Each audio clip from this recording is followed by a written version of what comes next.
Hi everyone. आज की कहानी है इश्क का जादू, जिसका ये पार्ट 7 है। अगर आपको कहानी पसंद आती है तो प्लीज़ इसे लाइक कीजिए और शेयर कीजिए। अगर आप इस चैनल पर नए हैं तो प्लीज़ इस चैनल को सब्सक्राइब कीजिए। परी और राजवीर बात कर रहे होते हैं, तभी राजवीर के सौतेले मामा अमर, जो कि उस ऑफिस में मैनेजर भी है, गेट पर अंदर आने के लिए नॉक करते हैं। राजवीर, ओह नो अमर अंकल, इन्होंने परी को अगर मेरे साथ देख लिया तो गड़बड़ हो जाएगी। जैसे ही अमर अंदर आता है, राजवीर को कुछ समझ नहीं आता और वह परी को गले लगा लेता है, जिससे परी का चेहरा अमर को ना दिखे।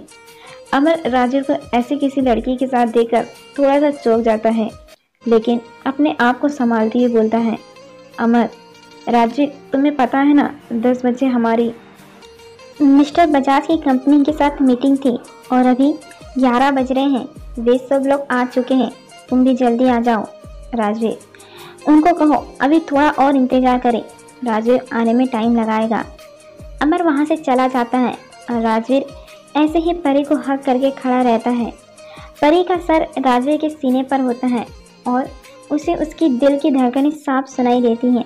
उसे फील होता है कि हीरा इसी के पास है। हो सकता है वो शायद इसने अपने पर्स या कोट में ही कहीं छुपा रखा है।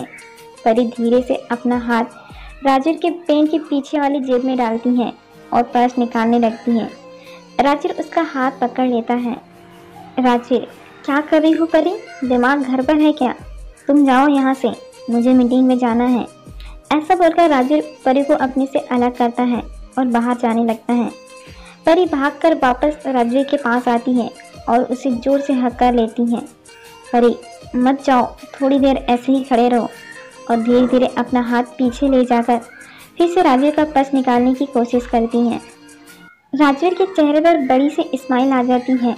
वह अंदर ही अंदर बहुत खुश होता है, लेकिन वापस अपने चेहरे पर नकली गुस्सा लाकर परी को अपने आप से अलग करता है और बाहर चला जाता है। परी, कितना बेकार इंसान है ये, तुम्हें एक दिन देख लूँगी। पाकिस्तान की होने वाली रानी हूँ मैं, हीरा तो मैं वापस लेकर रहूँगी। वहीं दूसरी तरफ अमर उन लोगों को जाकर बोलता है, बस अब थोड़ा इंतज़ार करिए, राजवीर सर बस आ ही रहे हैं। राजवीर जैसे ही ऑफिस रूम से बाहर आता है, उसके पास सुमित का कॉल आता है।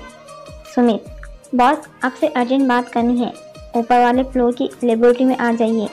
राजवीर, लेकिन सुमित मेरी अभी बहुत इंपॉर्टेंट मीटिंग है। सुमित, मैं जानता हूँ, लेकिन यह बात मीटिंग से भी ज़्यादा इम्पोर्टेंट है, प्लीज़ जल्दी ऊपर आ जाइए, आपको कुछ बताना है। राजवीर, ठीक है तुम रुको, मैं आता हूँ। राजवीर लेबोरेटरी के अंदर आ जाता है। वहाँ पर सुमित लेबोरेटरी के हेड डॉक्टर निशांत के साथ होता है। डॉक्टर निशांत भी सुमित की तरह ही राजवीर के फ्रेंड भी हैं। राजवीर, क्या हुआ निशांत, अचानक से क्यों बुलाया? निशांत, तुम्हें याद है राजवीर, तुम्हारे एक्सीडेंट वाले दिन जब तुम्हें हॉस्पिटल लेकर आए थे तो तुम्हारे हाथ में एक नीलम का छोटा टुकड़ा मिला था, और मैं इतने दिन से उसी चीज़ पर रिसर्च कर रहा हूँ और उस टुकड़े से एक अजीब तरह की मैग्नेटिक एनर्जी निकल रही है। और सबसे इंटरेस्टिंग बात तो यह है कि ऐसा नीलम मैंने आज तक नहीं देखा, यह इस पृथ्वी का लगता ही नहीं है। अगर हम इसको मार्केट में बेचेंगे, इसकी कीमत अरबों में होगी। राजवीर यह सब सुनकर सरप्राइज हो जाता है। वह उसे और कुछ बोलने वाला ही होता है, तभी उसके पास सिक्योरिटी का कॉल आता है।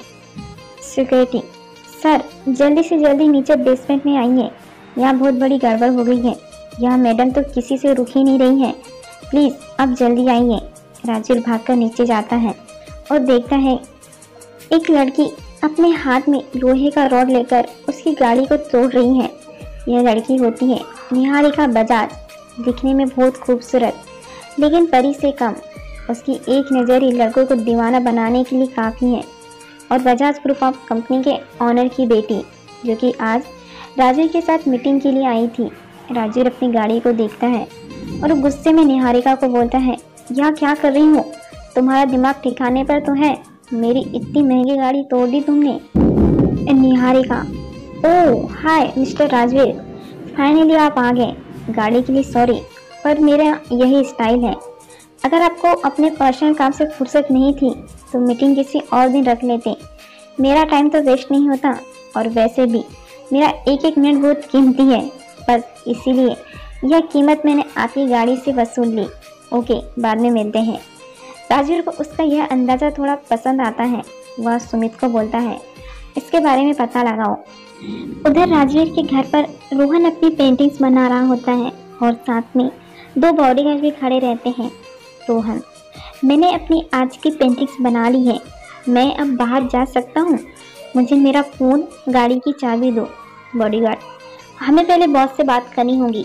ऐसा बोलकर वह राजवीर को कॉल करते हैं और राजवीर उन्हें रोहन को जाने देने के लिए हाँ बोल देते हैं। रोहन अपना फ़ोन और गाड़ी की चाबी लेकर बाहर आ जाता है। वह अपना फ़ोन ऑन करता है, तभी उसके पास एक मैसेज आता है जिसमें लिखा होता है, मैं वापस आ गई हूँ। यह मैसेज निहारिका का ही होता है। रोहन और निहारिका पेंटिंग क्लास में मिले थे और दोनों साथ साथ पेंटिंग्स बनाते थे। रोहन की तरह ही निहारिका को भी पेंटिंग्स बनाने का शौक था। रोहन निहारिका को बहुत पसंद करता था, लेकिन कभी बोल नहीं पाया था। लेकिन एक दिन उसने हिम्मत करके डरते हुए अपने दिल की बात निहारिका को बताई, लेकिन निहारिका ने उसे मना करके उसका दिल तोड़ दिया और वापस अपने डैड के पास सिंगापुर चली गई। मैसेज पढ़ते ही अचानक रोहन को गुस्सा आता है और गुस्से में वह अपनी सारी पेंटिंग्स तोड़कर बॉडीगार्ड को धक्का देकर वहां से भाग जाता है। बॉडीगार्ड उसे कॉल करके रोहन के बारे में बताते हैं। राजेश उसे ढूंढने के लिए जाता है। 10 शेखावत विला। राजेश रोहन को ढूंढने के लिए भागकर घर के अंदर जाता है और गार्डन में बैठे उसके पिता से बोलते हैं, वीर, राजेश, तुमने मुझे देखकर भी अनदेखा कर दिया। क्या तुम अब भी मुझे अपना पिता मानते हो? तभी वैशाली चाय लेकर बाहर आ रही होती है। वैशाली, आराम से वीर, शायद राजवीर ने आपको नहीं देखा होगा। राजवीर, मैं यहाँ सिर्फ रोहन को ढूंढने के लिए आया हूँ, क्या वह यहाँ वापस आया है? वैशाली थोड़ा नाराज होती हुई, रोहन के बारे में हमसे क्या पूछ रहे हो? सारा टाइम तो वह तुम्हारे साथ ही रहता है और बस उन पेंटिंग्स में लगा रहता है। वीर वैशाली को बीच में रोकती हुई राजवीर से पूछता है, आर्ट एग्जीबिशन कब है? राजवीर, नेक्स्ट मंथ में। वीर, राजवीर, मेरी एक बात ध्यान से सुनो, यह आखिरी आज़ादी है जो मैं तुम्हें और रोहन को दे रहा हूँ। अगर यह आर्ट एग्जीबिशन फेल होता है तो फिर वही होगा जो मैं कहूँगा। राजवीर, हाँ पापा। वीर अंदर अपने कमरे में चला जाता है। उसके जाते ही वैशाली राजवीर से बोलती हैं, वैशाली, मुझे पता है तुम यह सब क्यों कर रहे हो, लेकिन अगर तुम भूल गए हो तो मैं तुम्हें याद दिला दूं। अपनी माँ को मारने के लिए तुम्हारे पिता ने अभी तक तुम्हें माफ़ नहीं किया है, इसलिए मेरा रोहन तुमसे ज़्यादा अच्छा है। कंपनी के लिए भी तुम उसकी जगह नहीं ले सकते। राजेश थोड़ा स्माइल करती हुई, मुझे अच्छे से पता है रोहन के लिए क्या सही है क्या नहीं। जहाँ तक कंपनी की बात है, मुझे किसी से डरने की ज़रूरत नहीं, क्योंकि मुझे पता है मेरी जगह कोई नहीं ले सकता। जिस तरह इतने सालों तक मेरे पिता के साथ रहने के बाद भी उनके दिल में आप मेरी माँ की जगह नहीं ले पाई। ऐसा बोल राजवीर वहाँ से रोहन को ढूंढने के लिए चला जाता है। वहीं रोहन रोता हुआ थोड़ा दुखी सा रेस्टोरेंट में परी के पास आता है। उसे आते देख शर्मिला बहुत खुश होती है। शर्मिला, परी देखो, वह तो रोहन शेखावत है ना? अरे वाह, अब तो खूब सारे पैसे आएंगे। परी, वैसे लेट हो गया है तो मैं सोने जा रही हूँ, लेकिन तुम रोहन को अटेंड करो और उसे अच्छे से खिला पिला कर ही भेजना, ठीक है? और पैसे लेना मत भूलना। परी, हाँ ठीक है, मैं समझ गई। परी रोहन को देखकर बहुत खुश होती हैं। रोहन, हाय परी, आखिर मैंने तुम्हें ढूंढ ही लिया। तुम कहाँ चली गई थी? तुम्हें पता है भाई ने मुझे फिर से घर में बंद कर दिया। परी, फिर तुम बाहर कैसे आए? रोहन, मैं उनके चमचों को धक्का देकर आ गया। परी रोहन के टेबल पर बिठाकर वेटर को खाना लाने के लिए आवाज़ लगाती है। वेटर खाने के साथ 2 बोतल शराब भी लेकर आता है। परी, यह बोतल क्यों लेकर आए हो?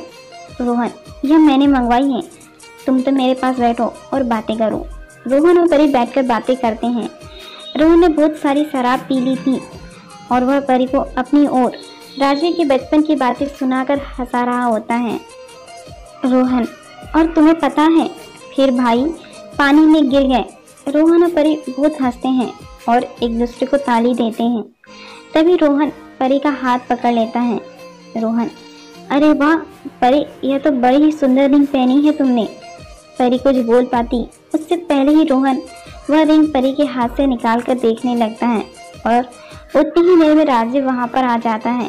राजीव को वहां देखकर रोहन अचानक से डर जाता है और उसके हाथ से रिंग छूट जाती है। रोहन वहां से भाग जाता है और राजीव उसके पीछे चला जाता है।